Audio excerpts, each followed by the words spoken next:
So, Needlefiber is a card that I think most people do not want to ever see come to the TCG, but I have the weird feeling that it may just get its release in the set Rising Rampage, for reasons that I will explain in this mini discussion.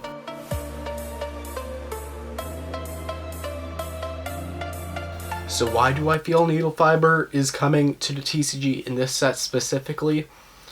Well, first, a lot of people have suspected that this card will come out in a time where it can get panned before it ever goes to, like, closer to Worlds, which Rising Rampage is right after the World Tournament, so boom, it fits that timeline, where it can get panned very early within to the competitive season. Rising Rampage does fit this quality well. Even, people say it's just never coming out, but some people are like, if it will come out, I think it's going to be at this time. In that respect, Rising Rampage fits into this timeline. And second, they have to sell their sets, and this card is a immediate set seller. This card is very powerful, so people would buy it up immediately. So whatever set is like garbage, they can kind of just throw this in and says, now you're going to buy the set. They kind of did this with Extreme Force. We used to call this Extreme Failure, if you ever remember those days, just because we thought everything in it was generally bad. But then they released a lot of imports that we really wanted. They gave us a Soul Day, which ended up being the worst nightmare to us, and they released Heavy Metal Foes Electromite, pushing back pendulums into the meta after Spiral had been hit.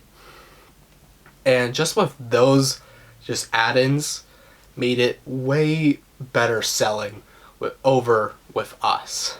Still did sell amazingly, but it sold quite well.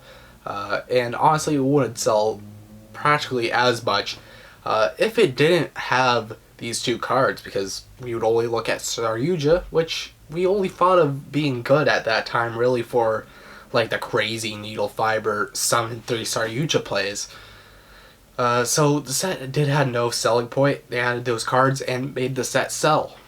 Now looking at this set, they do have 5 cards where we think it. I feel like most people feel it, like they know it, but it's still a unconfirmed thing. 5 cards from this set. So they are Apollos, Bow of the Goddess, which it gains 800 attack for each material you use for its Link Summon, and you can, once in a chain, remove 800 of your attack to negate a monster effect. Very powerful, but it can definitely be played around just in the fact that you're using all these monsters that have a good attack, and if you play through it to a point, well, if you play enough to a point where it's a low attack, you can just go into battle phase with any monster and just attack over it, and then boom, all the negates are gone, and there's no problem.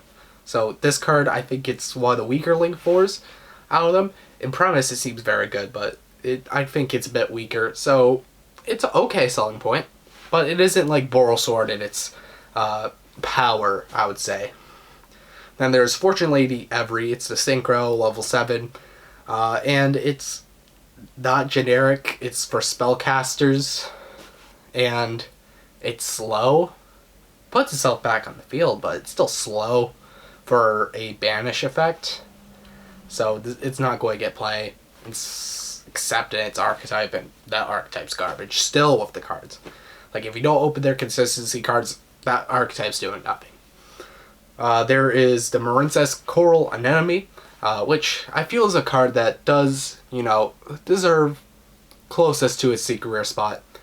It's very good within the Mermail strategy, because there's a water revive effect. It does lock you into water, but that's perfectly fine for archetypes like Mermail and, Paleo.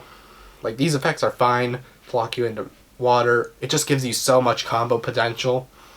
And this card is really, really good. It kind of sucks that they are making it secret rare, though. They're making those Mermail players pay even more. But I would say it's most fitting of these secret rares. There's then Null Snake Muromoko, or I don't know how to say it. but the card I think is trash. People said it may be good in like Rank-Up-YGO. Who's playing Rank-Up-YGO? Pod Desires has not been seen forever.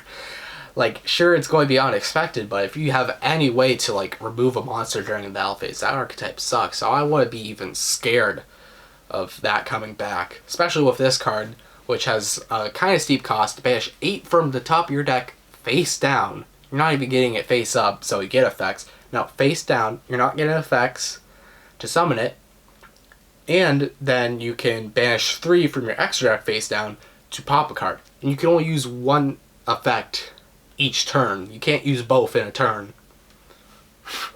Yeah, it's so bad. Honestly, some people may defend it. I think it's awful. It is a absolute garbage snow. And then the last one is Witchcrafter Golem Aru, which it is a very good card, surprisingly. It pretty much has the effect of if you target a spellcaster or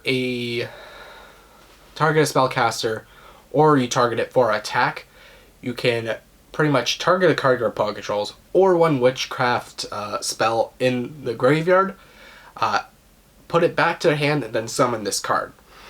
So it's very good. If you don't realize, it says I pretty much get to negate your target, kind of. Well, I get to bounce whatever you're targeting the card with. So let's say it's a, I don't know, what's a monster that just pops? Well, I guess the Link Phantom Knight. That monster, you target that to pop, and you pretty much say, I'm going to summon this from the hand, bounce that card, and sure, the card still gets popped, but like you still get to summon the card, and you get to bounce that card back. So, in premise, it is really good spellcaster support. But then you look at the spellcaster decks in the format, and it's Altergeist, which says you cannot special summon other monsters except Altergeist, and then Pendulum Magicians, which kind of need to have that resource so they can combo off and do their main essential play. So it's not good right now. It's good for the deck, but who's playing that? Who really paid like the 30-ish bucks to play that archetype? So as you see, there's really no selling point, I would say. Only for niche things, mermail players, witchcraft players. I don't know if you're playing spell books and you need the protection for your dude. I don't know. But like cards, they're solid, but not amazing, and definitely not selling points. This is why I feel with the correct timing, which people said would be most optimal for this card to come out, and the fact that it would sell a set that really has a low want and desire for, I feel would be great to go in. Otherwise, they're probably just going to make other TCG exclusive that's pretty broken, like Danger.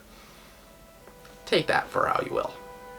But thank you guys so much for watching. Hope you guys liked and enjoyed. I'll see you guys in the next video. Goodbye.